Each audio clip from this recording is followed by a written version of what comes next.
Hey, what's up, guys? Jeff Kamke here. In today's video, I want to go over Dave Ramsey's website talking all about term insurance. I want to give a breakdown of some of the things that he talks about, challenge some of them, expand on some of them, shed some light on them, and let you decide what side of the fence you want to go with. Because there are a lot of things that Dave talks about when it comes to term life insurance that just don't add up. They're myths, truths, they are half truths. They're not giving you full context of the strategy of how to use life insurance. They're very limited. They're very short-sighted. They're very singular focused, a lot of Dave's beliefs. And a lot of times they leave out vital information that can actually give you a much different outcome and different result when it comes to building wealth and what you do with your money to be more efficient with it, to get further ahead, to have more flexibility and control over your money. And unfortunately, Dave has a big bias and he has a lot of conflict of interest because he's promoting term insurance. Now, he's obviously got a very strong belief behind it, but it comes on a foundation that's easily shattered when you understand much more about life insurance. I really don't think he knows as much as he thinks he does about life insurance and just what policies can be done, how they can be written, how they can be utilized in different uses and different situations to really do a lot more than he promotes them. He actually kind of undoes and says the opposite of what the benefits of life insurance are. He actually uses them against life insurance as a reason to not utilize it when it's actually a reason to get into it. So I've taken screenshots of his website. I think it's cash flow versus or term versus cash value lifeinsurance.com or something along those lines. And I've taken those screenshots. I've highlighted some areas that I want to bring to light and expand on these and give you guys both sides of the discussion, give you the pros and cons, give you the things that he's not talking about, and really give you the contrasting information and maybe just illuminate some of the things that he's off on, some of the things that are not accurate, so that you can make an informed decision on what makes sense for you, what aligns with your values and beliefs about money and your goals and what you're looking to accomplish financially for your life, for your goals, and those things. So I'm going to bring up just here behind me, and I'm going to go over some of the areas that I've highlighted in pink here. So if you look at, this is his main site here, term life versus cash value. He's talking about what's the best fit for your family. This is kind of an introduction that he gives. So he's talking about here, and what I'm reading here is in the pink is compared to purchasing a much less expensive term life insurance policy and using the savings to pay down debt and make investments. So he's comparing what he terms as the very cheapest form of life insurance versus a more expensive form of whole life insurance, and using the whole life as a way to basically make it harder to pay down debts or to make investments. And that's just such a not a good way of looking at it, in my opinion. And I'm going to break that down further as we scroll down here into the second section here. But he really likes to make the debate on, comparing the cheap cost of term, and that's only looking at it from the first term. If you buy a 10 or 20-year term policy, that first year is the cheapest it will ever be, because as you get older, you're statistically closer to your mortality, and that the insurance company charges you more to be insured because it knows that at the higher probability it's going to have to pay out a death benefit. So it's going to charge you conversely more to be insured for that. So Dave likes to look singularly focused and say, hey, look at that first term, it's super cheap. And he is correct. It's very much less expensive than a comparable death benefit in whole life or other forms of insurance, of life insurance. So that he's true on. But if you have to get a second or third term of that term insurance because you're not, in his belief system, in his framework, you haven't been able to put as much away for investing, and maybe your investments haven't panned out. Maybe life has happened and you've had interruptions in your ability to invest. Maybe you've needed money for home repairs, car repairs, to make up for job loss, to pay for medical bills, whatever it is that's happened in your life. You're maybe not in that perfect ideal situation where you've got all this investment money, you're quote unquote self-insured, which is a really a big myth, which I'll get into. But if those things don't go as planned, well, what else are you going to do? Now you're paying significantly more for a second term, maybe a third term, that's going to be significantly more costly than if you just would have went with permanent whole life insurance up front. Now, I will say right off the giddy up, there are a lot of bad ways to write whole life insurance, and there's a very few, percentage of agents that understand the more advanced way to write whole life, how to structure it with the right amount of riders, with the paid up additions that contributes more to your cash value, what in the industry we call overfunding a policy or maximum funding a whole life insurance policy. There's very strategic ways that we can counter a lot of the claims that Dave makes that paint whole life in this horrible picture like it's just some bad way to put money in an investment, which it's not even an investment, which I always find strange that Dave is trying to say that whole life insurance is an investment. He, if anybody, should know that whole life is a savings alternative. It's a bond alternative. It doesn't have a risk profile as an investment because it has guarantees written into it in whole life. There are contractual guarantees. You know every year what your policy is going to perform at. It takes the risk off of you and puts it on the insurance company. They bear the burden of the risk. You don't have that risk with whole life. So the fact that he's trying to make that stretch and compare something that's not apples to apples is really a concern of mine, that he doesn't know what he's talking about if he has to make that. To me, that's just a marketing ploy, a stretch to take advantage of people that don't know any different, that they think whole life is an investment when it's actually not that. So that's just kind of laying the foundation in some of this. I want to set up some of the further discussion. So let's scroll down the page a little bit here more. And this is getting into, why do you need insurance to begin with here? I may have to turn my monitor a little bit here to be able to get out of the way fully here. So let's look at a few of these things here. Why do you need life insurance? Well, it's as he talks about here, I'm going to start reading the purple, pink shaded areas here, the highlighted areas. The whole idea is to provide the most affordable option for people to purchase the life insurance that they need. So he's all about life insurance to protect you, but he's looking at it from a different vantage point. He's not looking at it as a financial instrument that can go with you through life, as a flexible way to enhance the other things that you're doing throughout your lifetime, whether that's an emergency fund, an opportunity fund, saving for kids' college education, having tax-free income streams in retirement, having working capital in your business, being the family bank, creating generational wealth. He doesn't look at those things. He doesn't discuss all those things.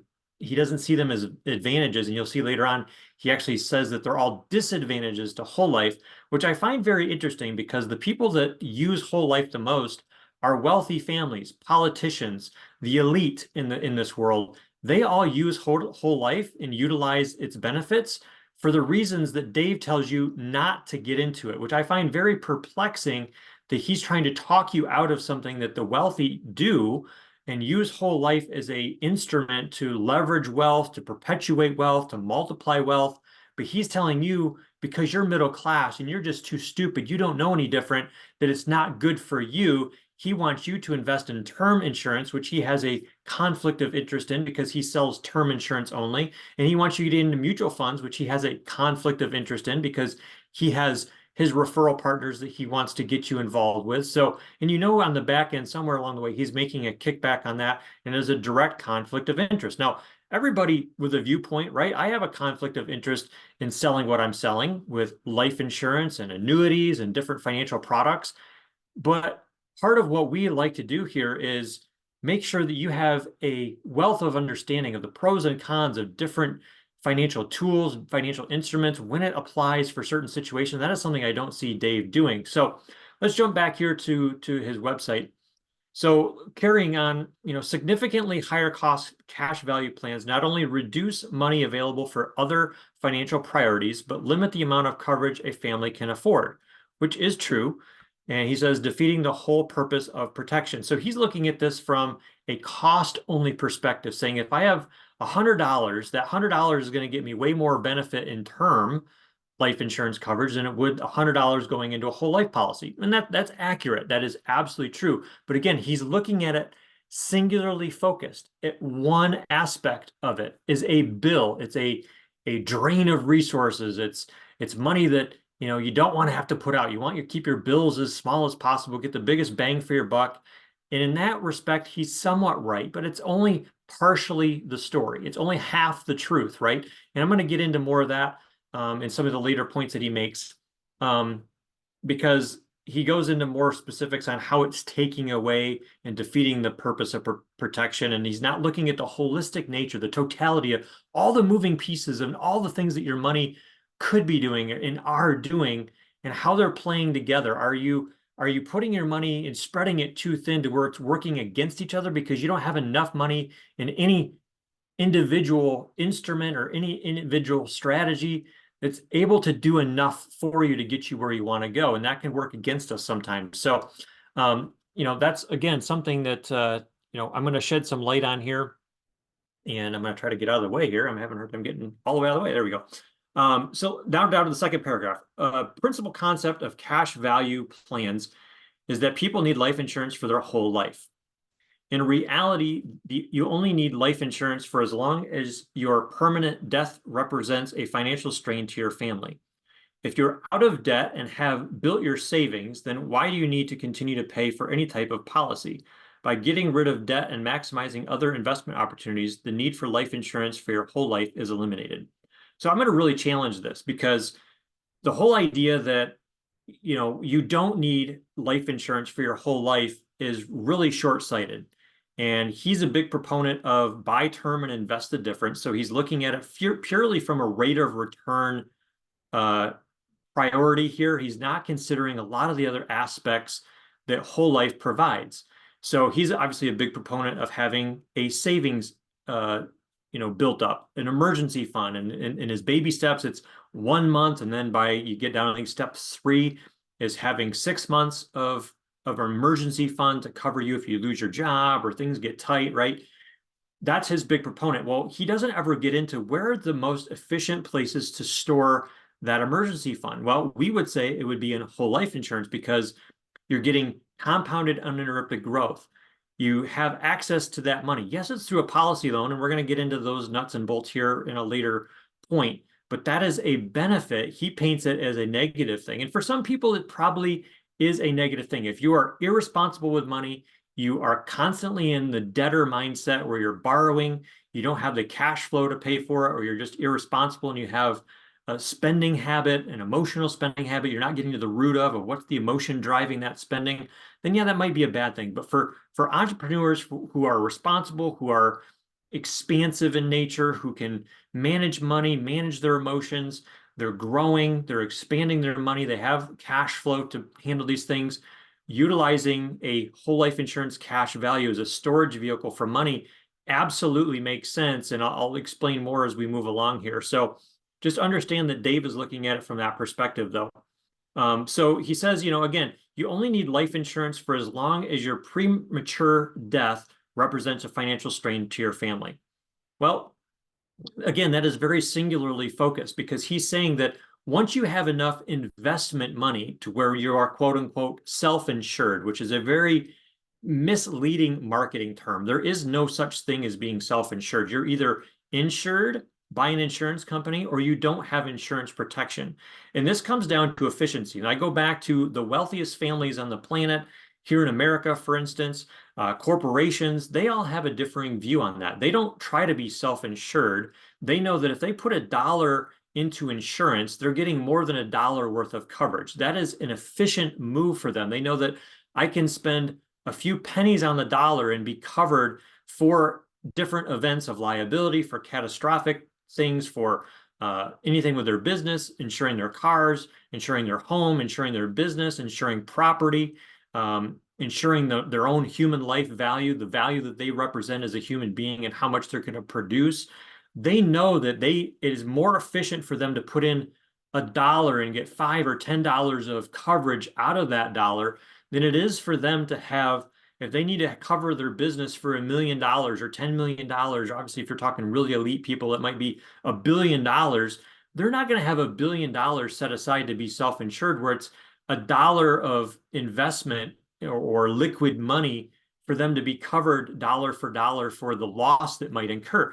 That's not efficient for them. So they know that they're not in an advantageous financial situation, because to truly be self-insured, if you need $1 million to cover your income or your business or your home, you would actually need $1 million liquid in a bank account that if your house burned down today or you died today, you would be able to go and get that $1 million tomorrow to be able to immediately go back to rebuild a house or to cover your income if you died and your family needed that. So it sounds good on paper. When you really get into the nitty gritty of it, it doesn't make a whole lot of sense for you to tie up $1 million in a liquid savings account, basically.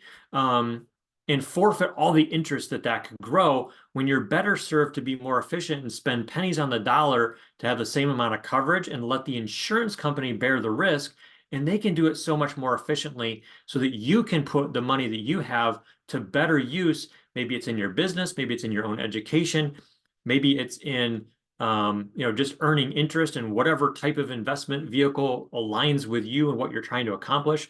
But that makes more sense. So the fact that he sees a life insurance policy only as coverage for premature death that represents a financial strain on your family. Well, at what point does financial strain not come into play here if you are not covered? If you're not covered and you die at any age, it represents a strain on whatever is left. Because if you're 65 and you pass away and you have a spouse, you have adult children, well, there can still be a strain there. Even if you have investment money to bury you, well, what about some of the other strains that could take place?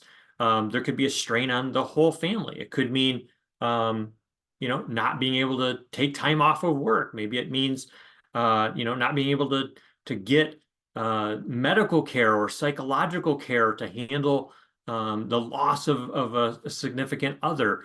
Those are all things that get factored into the discussion of, what is the strain here? Yeah, it may not be an actual dollar for dollar, financial strain, but it can mean there's a lack of ability for the next generation to be able to take a step forward, right? They're just staying at the same place. So you might say that, well, Jeff, that's not even a financial strain. If everybody's able to stay kind of the way that they were, well, is that the best use of dollars? If you have all of your money in a brokerage account or a 401k or a mutual fund, instead of having a percentage of it in a whole life insurance policy where there's a significant death benefit that at a time of a premature death doesn't get transferred to the next generation to help them take a step forward, I would see that as a strain financially, because the strain is, we would say, well, everything's the same.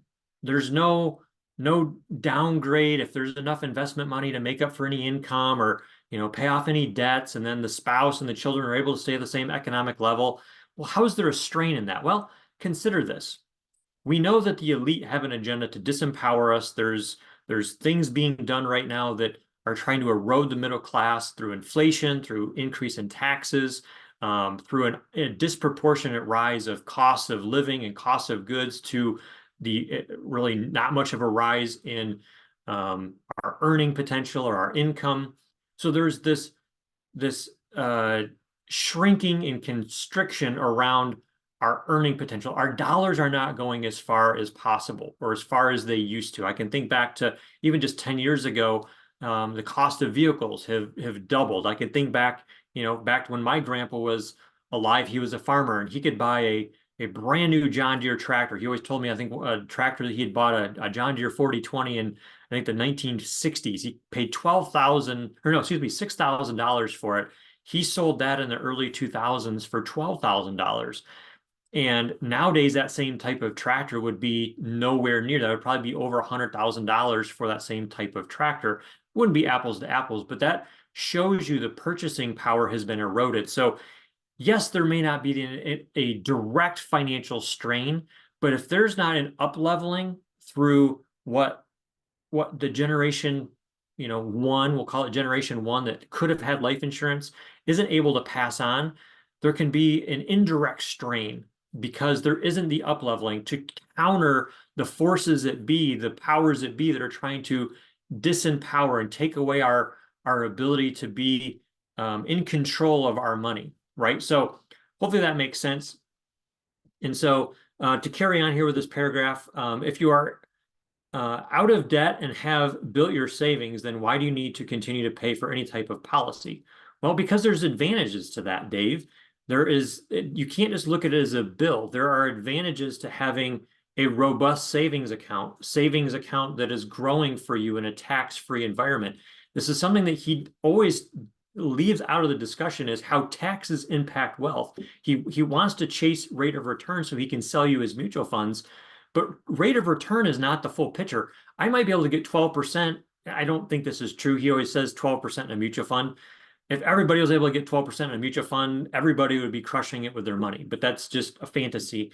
So even if you're able to get 8 or 12 or 8 or 10% in a mutual fund, that's tax. If you're at a 30% tax bracket and you're getting 10% rate of return, that automatically brings you down to 7% after taxes. He doesn't talk about that.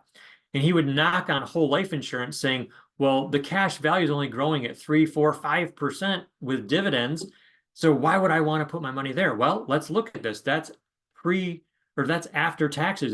That's net of taxes. You're actually getting that growth without taxes involved. So if you were needing to calculate taxes into that 3, 4, 5%, you're actually talking about you need to earn 7% or so to come down to 4 or 5%. So we're actually talking almost the net result in your bank account and the growth of your money is almost apples to apples. And with a policy, the cash value is growing at a guaranteed rate.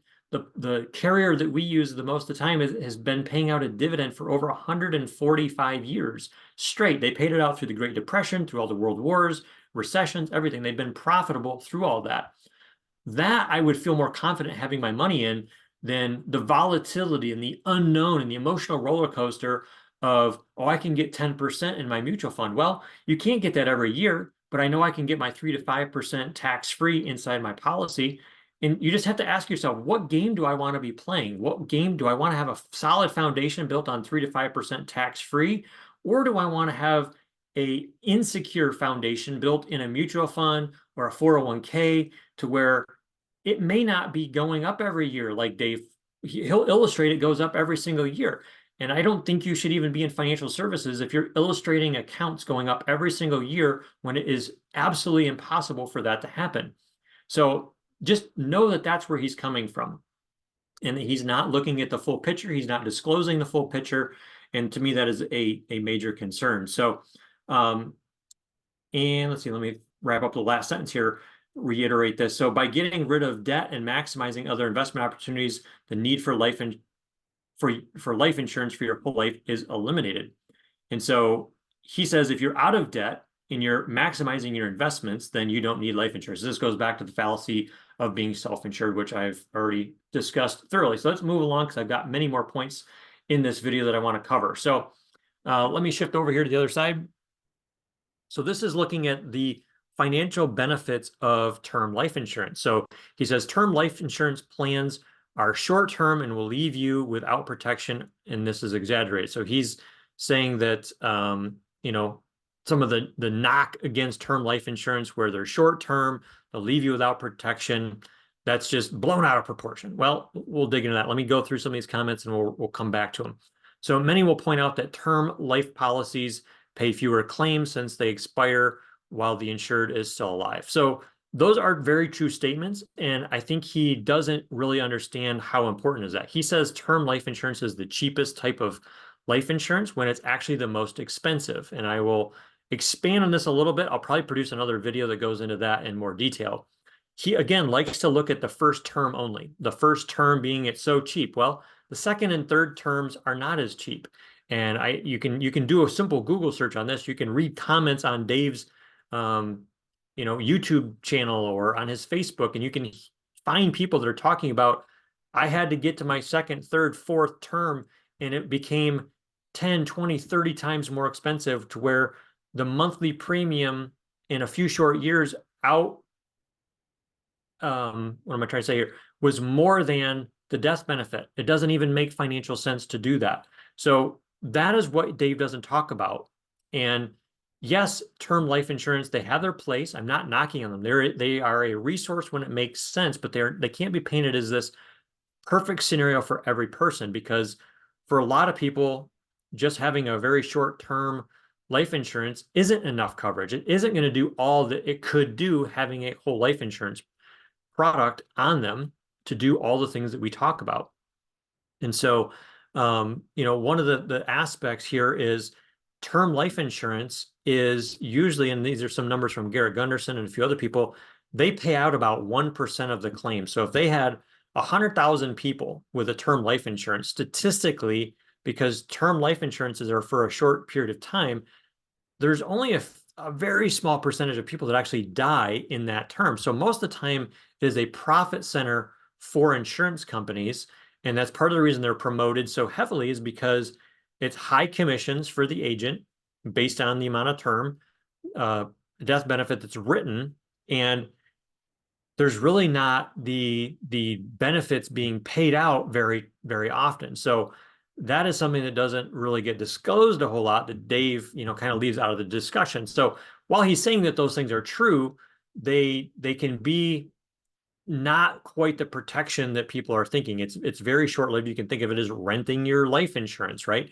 And it's not the money that goes into that could be used for other things. It could be being better served where it is paying into the equity, if you will, into your whole life and having permanent insurance. So let me jump down to the last part of this paragraph here. Guaranteed level term policy provide for secure and stable insurance options and allow individuals to focus on other beneficial financial goals. So that's partially true. Absolutely, that can be the case because you're only putting out a little bit of money for a cheap term policy. And in his view, you're going to be investing the difference. Well, maybe that doesn't make sense. If you do the math and look at the numbers, it may make sense for you to put more money into a permanent policy to where you're getting the death benefit. You're able to put that money into the cash value that's going to grow for you. It's going to give you the asset protection of that money, depending on your state and exactly what those laws are. But you're getting the guaranteed uninterrupted growth that you can use that money for things that come up. It can serve as your emergency fund. It can serve as a lot of different things depending on what your strategy is. And so, knocking on that may not be the best course for you, may not be in alignment with what you're trying to accomplish. And you really have to look at all the different things that you have in your financial life going on, what your goals are, what your situation is, how much debt do you have, how much do you have in savings, what are you trying to accomplish? Is investing the right thing for you you have a foundation built yet? So all those things need to get, factored in. You can't just say blatantly that, oh, it's stupid to pay for a whole life. You need to keep your expenses down, just pay for cheap term, and then do other things that are going to be, at least it looks like on paper to Dave, better for you to pay down debt. Now, there are some strategies using a cash value whole life insurance policy that will accelerate your debt payoff much faster than Dave's snowball.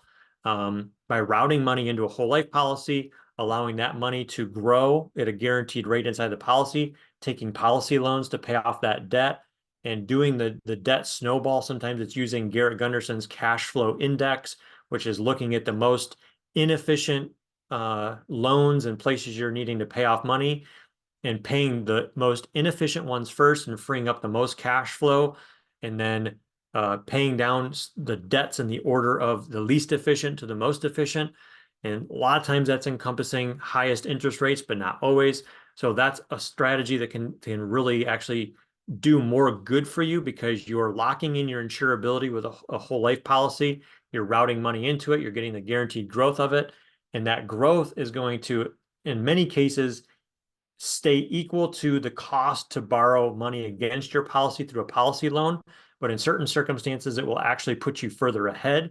And even though your policy is only earning the 3 to 5% plus dividends in a tax-free environment, and you're having to pay, like I think right now with our main carrier, One America, you're having to pay about 5.5% interest on your policy loan. That's simple interest. So if you go to compound calculator site, .com or the calculatorsite.com and do a compound interest calculator, you can actually be paying much more in interest as a percentage than you're gaining and still come out ahead.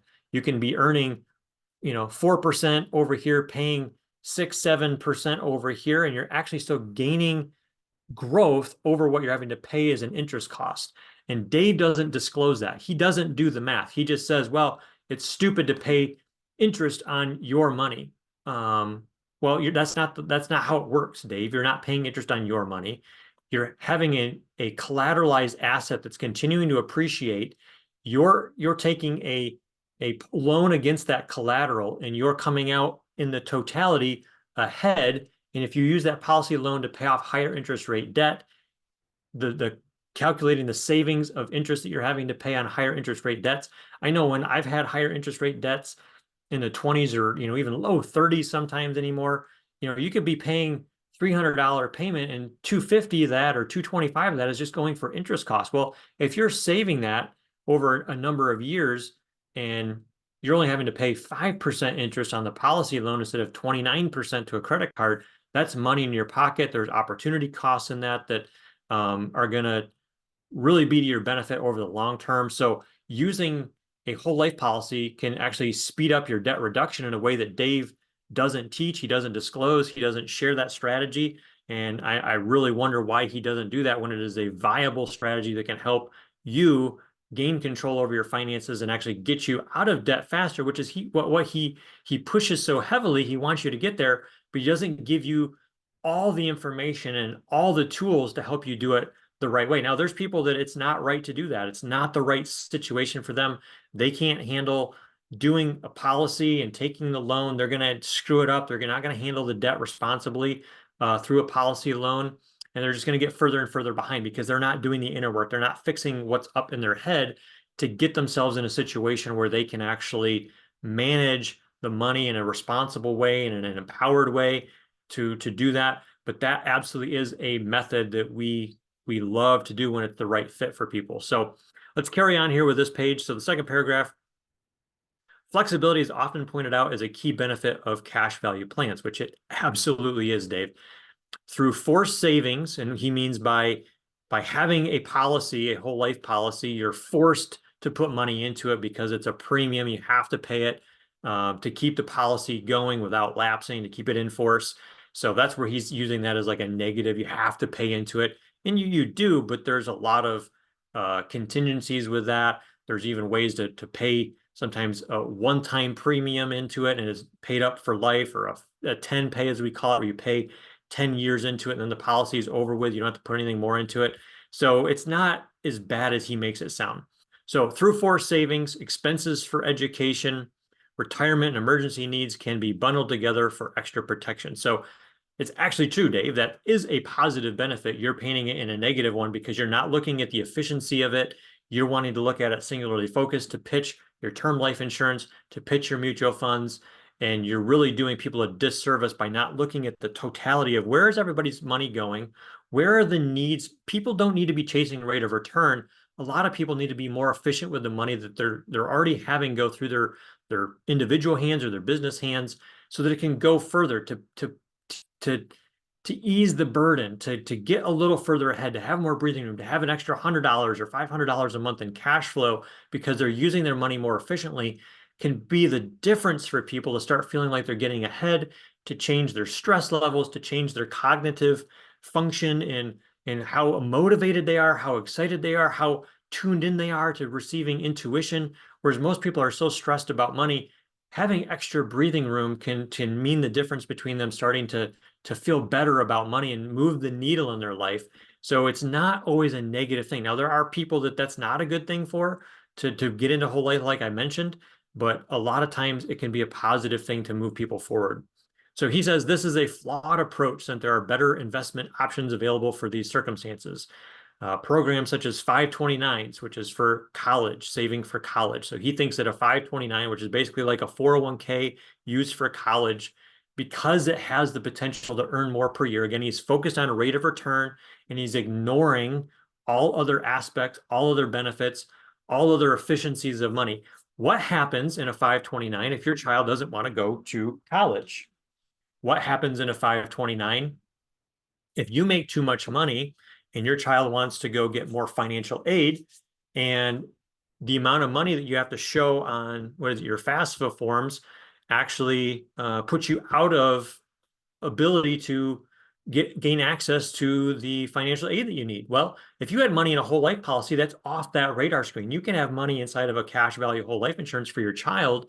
And if your child decides to go into entrepreneurship or become a realtor or become a life insurance salesman or become a welder or an electrician, a plumber, anything that doesn't require a direct college education, it might require an apprenticeship or just business capital, business loans, whatever that is.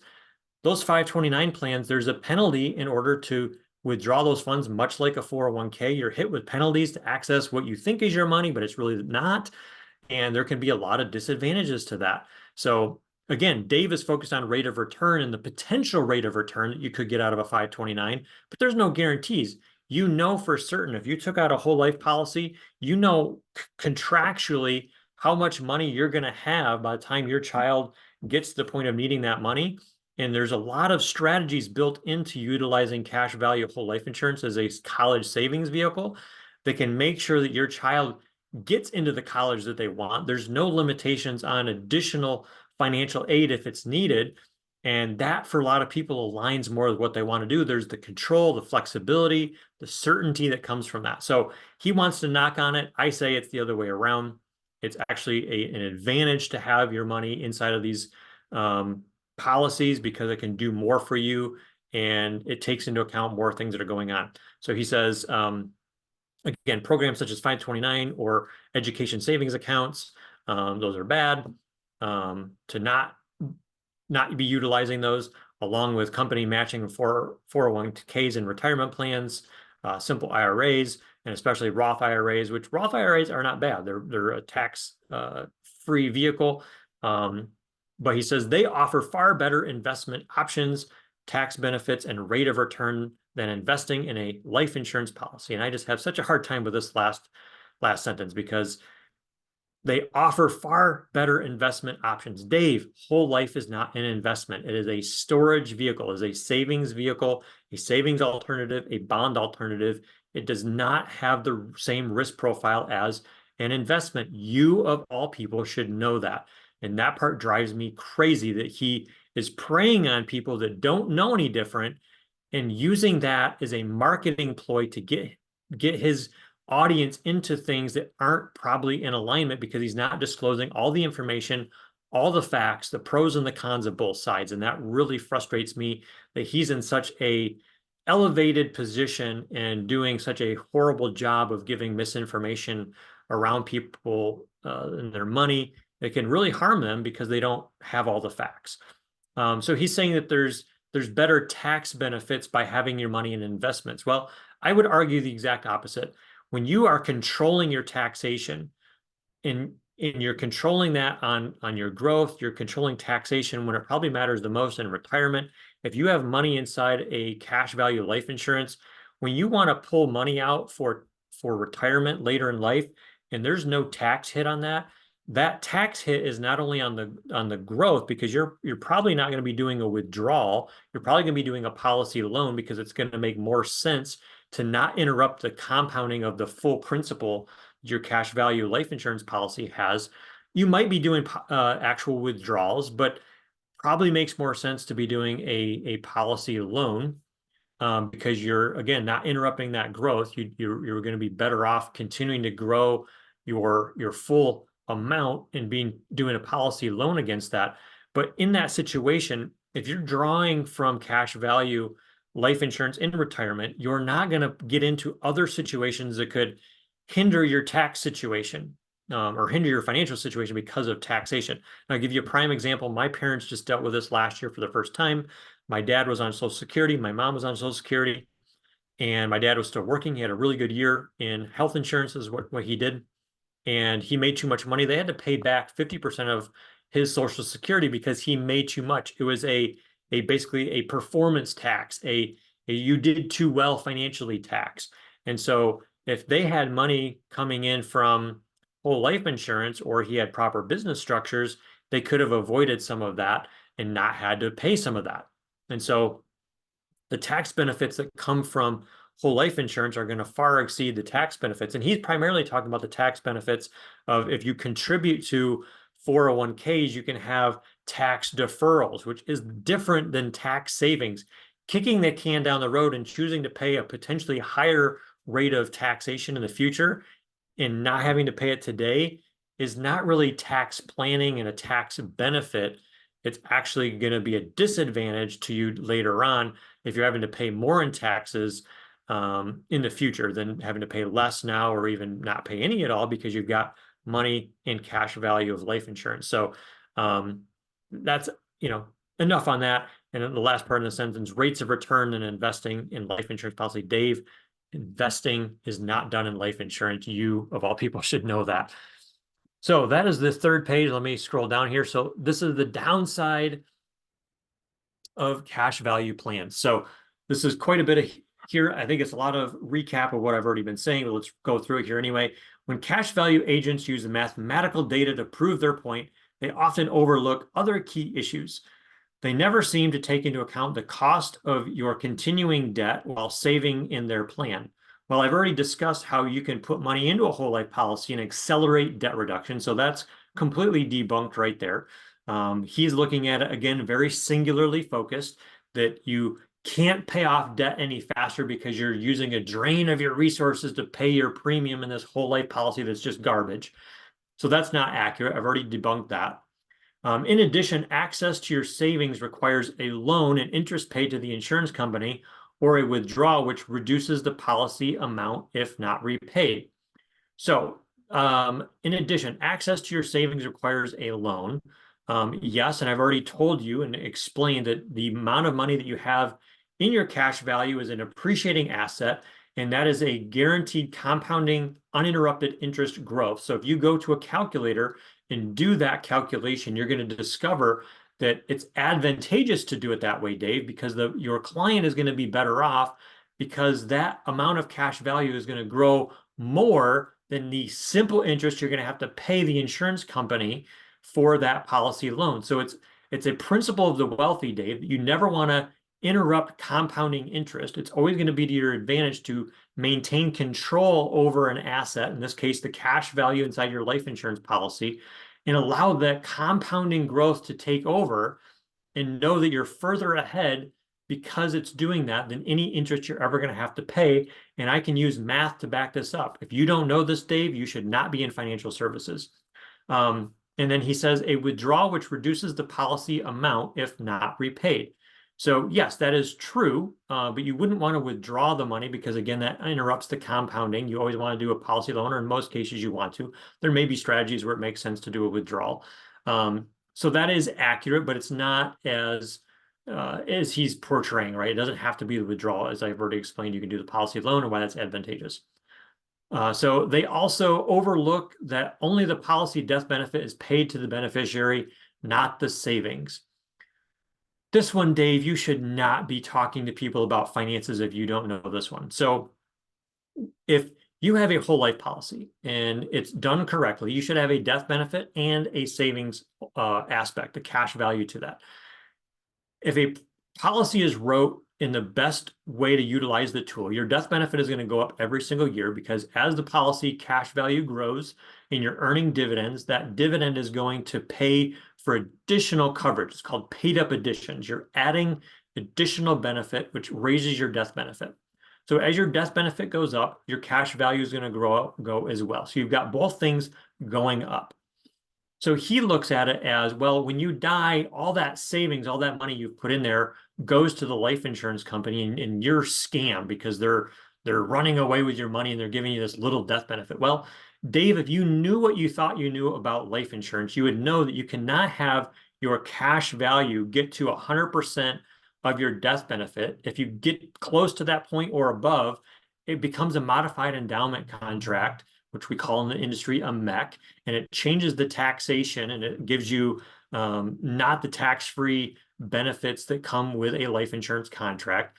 So the fact that you are positioning this in a crafty, misleading way to get your unsuspecting audience that doesn't know any better, they don't really know insurance very well. They don't know how policies operate. They don't know how insurance companies function. And you're just using that to pitch your products. That is such a bad thing to have happen. Because what really is going on, let me give you this example. If you have a home and that home is worth $1 million and you've been paying on that home for a number of years and maybe you've got $300,000 of it paid off and you still owe another $700,000, you've got $300,000 of equity. Well, if you were to sell that home, you would get the sale price of $1 million for that home, but you wouldn't expect to get the equity in that home, the $300,000 as well. And a whole life policy is the same way. The policy itself is like the value of the home. The death benefit is like the value of the home. And the cash value is like the equity in the home. So you can utilize the equity in a home to make upgrades. If you wanted to, you could use it for investing, whatever you want to do. If you qualify for the HELOC, you can have access to that equity. Well, the same thing happens in a whole life policy. You can utilize the cash value for whatever you want to with it. But when you go to sell your home or you cash out your life insurance policy, that death benefit, yes, the life insurance company is keeping your cash value, but they're paying you more in a death benefit. So if your policy was $1 million death benefit and you had $800,000 worth of cash value or $500,000 of cash value, depending on how your policy is structured and some different variables that would play into, how those rates compare. But would you be disappointed if you had $1 million check show up and you lost your $800,000 worth of cash value? That doesn't even make any sense. It just shows how ignorant Dave is, or if he truly knows that and he's not disclosing all those facts, that's really, really immoral and unethical of Dave, especially when he's promoting this to, majority of a Christian audience. So hopefully you understand those points and just can really see past that really ignorant comment and teaching that Dave promotes. So second paragraph here, the real shortcoming of cash value policies is that they don't address the true needs of today's American families. Well, I would exactly point out the opposite to that families don't need a better rate of return, and they don't need cheap life insurance up front in term, and they don't need to just be focused on the rate of return and think that they're going to have this $1 million portfolio. Most people need better cash flow. They need to have more cushion. They need to be able to be in a position where their money is used more efficiently, like I've already talked about. So that, Dave, I would say is absolutely not a good argument. He says, we are in a society strained by debt, struggling to balance our finances and responsibilities, and are focused on spending. So I would agree with that, Dave. We are a society that is strained by debt. We don't have our money, managed well a lot of times, struggling to pay off finances and manage the responsibilities and all that. We're focused on spending, spending, spending. I would agree on that. So part of getting involved with a cash value life insurance policy means you have to do some inner work here. Dave a lot of times like to spoon feed. I think it's funny that he calls his financial framework baby steps. And to me, it's spoon feeding infants, very, very immature elementary level advice. And for many of you watching this, you're looking for what's beyond, spoon feeding advice. What's beyond the baby steps? I want the grown up. I want the meat. I want the things that are going to advance me and expand me and stretch me and force me to face my shortcomings and the things that I need to address about my personality and about my habits and about my mindset and my consciousness and my vibration. I need to grow in all areas, and I need to up-level myself and how I manage my money. And that's not usually part of what Dave is talking about. He's not looking for you to grow very much. He just wants you to kind of get over the hump and just be mediocre and be comfortable with keeping your bills low and not having the debt and not expanding yourself and not growing into abundance and not listening to the call for wealth of God's placed that on your heart. So, he's looking at it from that standpoint. And while I would agree, we do have some of those needs, actually implementing cash value life insurance in your life can actually be the catalyst to you getting better at spending and getting better at handling the responsibilities of life, because you have a framework that is actually going to move throughout life. It is the most flexible instrument, even though a slide or two back, he said it's not very flexible. And that's one of the things that us salesmen try to say is so good when it's actually not. Well, just completely argue that. So let me wrap up this slide here. Cash value plans weaken our ability to overcome these challenges since their product simply perpetuates the situation instead of helping to solve it. And I think I've outlaid very well here all the points and how we actually are helping all these situations. We're helping with debt pay down. We're helping you become more efficient. We're helping you gain a stable foundation. We're not trying to chase high rates of return with the volatility of the markets and the uncertainty that comes with that. We're building a strong foundation, which is what more people need, is to build a strong foundation built on guarantees, on certainty, not trying to chase these rates of return and keeping our bills low. We're actually doing a better job by ensuring our human life value as early as possible, locking in those values in a whole permanent life policy so that you can do things throughout your entire life knowing that you're covered for worst case scenario, not assuming that everything is going to go perfectly and you're going to have all this money come in retirement because our investments are going to do so good and we're just going to be crushing it. Like, what happens if all those things don't happen and you've bought into this false ideology of buy term and invest the difference, and you actually needed permanent life insurance and you needed the living benefits that come with a policy for chronic illness or terminal illness where you could access your death benefit early.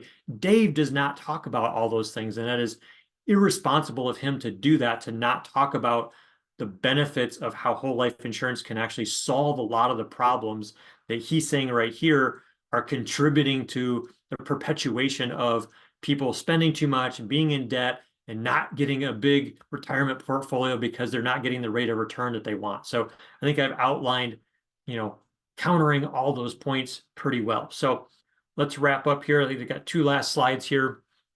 So he says, determining the best option for you. This helps them focus on the ever important process of establishing an emergency fund, getting out of debt, and seeking out high quality investment opportunities to build wealth. So again, he's focused on, just his baby steps when I've already fully explained how a whole life policy can act as a superior emergency fund and grow beyond that to be a opportunity fund for when opportunities come in your business, to expand, to hire a good employee, or to go get mentoring, or to buy a home if you're in real estate, to get a good down payment, to access capital very quickly. Whole life insurance absolutely blows the doors off of a measly savings account. I've already explained how it works better for getting out of debt. And I've talked thoroughly about trying to chase this rate of return, right? So let's wrap it up here. Dave's final quote here at the bottom is, insurance is all about protection, not savings. And he's a very singular focused person. He says, insurance is just for insurance. You should never blend your investing with your insurance. Well, we're not, Dave. We're combining savings with in our insurance and ensuring our human life value with life insurance. And they absolutely do better together than they do individually. And you're trying to say that chasing 12% mutual funds and buying cheap term and life insurance is the better way to go. And yes, it may be for the first 10 years, but that's if everything goes well and you don't need the second term and you have all this money to basically be self-insured. And I've already dispelled those myths. So what it really comes down to is having money being more efficient for you, having your savings working with your insurance, because a few years into a whole life policy, you are net money ahead. You've put in X amount of money and you've actually got more in your cash value than you do. Sometimes by year 5, sometimes by year 7, you are ahead of the game. If you've put in, say, $100,000 over a number of years, you're going to have more than $100,000 because of the growth inside the policy, because of the dividends. So you're net ahead. You've got the insurance coverage. Your savings is growing, by year 10, 15, you're going to start looking at doubling your money. You're not going to get anywhere close to that in a savings vehicle. And you could argue you might get that in an investment vehicle, but you also might be 40% behind because you might be gaining ahead compared to a whole life cash value policy in an investment account. But what happens if in year 10, you lose 40% of your account balance? Well, guess what? That slow and steady, guaranteed, uninterrupted compounding growth inside your cash value life insurance policy, even though it's not an investment, can outperform an investment depending on the scenario. So I totally disagree with that. Cash value plans are just a waste in his opinion. Well, I've already outlined where I think his strategies can be an absolute waste. But again, this goes back to aligning what you want. If you align more to buy term and invest the difference, that's what, you sleep better at night doing that, then do that if that aligns with you. But you need to know the pros and cons of both sides. So if you need access to the savings in your policy and you have to borrow and pay interest, and when you die, the insurance company pays your beneficiary but keeps your savings, Dave, it's so ridiculous that he has to say that. Don't buy cash value plans. It just doesn't make sense. All right, well, that's that, Dave. Thanks for your opinions, but we've already thoroughly dispelled those. And, what I will say is, there are pros and cons to whole life insurance. There aren't too many real risky situations. The risky situations with whole life is basically in a situation where You've maybe taken policy loans and you've not been paying policy loan interest and every year. That interest gets factored into your cash value and can compound against you. So that's something you need to be responsible with. And those are things that we screen for on the front end that if we sense that, we probably aren't going to recommend a whole life policy. You need to do the inner work and get some of the emotional spending down and get your maybe work on building your cash flow, figure out how you can add more value and get your financial house in order, your income house in order before you start utilizing one of these policies. Maybe we would recommend a convertible term policy where you lock in your insurability with term. And then a few years later, once you've gotten yourself in a better spot energetically and with your spending and your cash flow, then we can convert that over to a whole life policy and then do some of the other benefits that we talk about. So, that's a situation that can be a downside with whole life. That's really about the only negative side of it. There's flexible premiums, the way we structure them. If we have about a 50%, 40 to 50% is going towards the actual premium just for the death benefit. And then we have the other 50 to 60% that's going towards the cash value. That cash value can be an optional payment. You can go from an annual payment to a monthly payment. So if cash flow gets tight, you can kind of float through. After usually about 3, 4, 5 years in, your cash value has grown enough to where you're at a net positive gain, like I mentioned. So if it comes down to it, you could always take a policy loan to meet, a month or two's premium and then catch back up. There's situations there after you get through year 7, you can do what's called a reduced paid up. You can take the amount of death benefit that's already been built and you can actually like pay up the policy, which means you don't have to pay any more premium. And then you're just set with permanent life insurance, locking in that amount of benefit for what you've paid into it, and you never have to pay into it again. And that can be a great option to make sure that you've perpetuated what you've already paid into it. You're not losing anything like you do on the term side when a policy comes to the end of a term, all that money that's gone into it and the potential benefit of it, all that's lost. So there's a lot of ways to navigate some of the downsides that come with whole life. So just want to share and compare apples to apples. There's really not a whole lot of downsides and risks with whole life, like a lot of the downsides that I've talked about compared to what Dave's plan is. So hopefully if you're a Dave follower or you subscribe to a lot of these beliefs about buying term and getting the cheapest and, cash value life insurance is a hole you throw your money into. Hopefully I've dispelled some of these. I've shown some light on the other ways to consider this and look at it, and you can make a better decision for what works good for you. So if this was beneficial, please like and comment on this video. If you haven't subscribed to my channel, please do so. And then if you really resonate with what I'm talking about here and this sounds like a process and strategy you want to look at for yourself, book a call with me. There's a link in the description here with this video where you can book a link. You can also visit the website, wealthenergetics.money, look over what we do, get a better feel for what we're doing, and book a call through the website. And when we talk, let's just get to know you, your situation, what your goals are, and just talk it through. See if what we do fits for you, if it aligns with you. And if it does, we can move forward. If it not, then I'll absolutely tell you that, and we can part ways. We've got some information, and hopefully I can, improve your situation or help you in whatever way you need, and help you on your journey. So thanks for watching, guys, and we'll talk to you guys in the next video. Take care.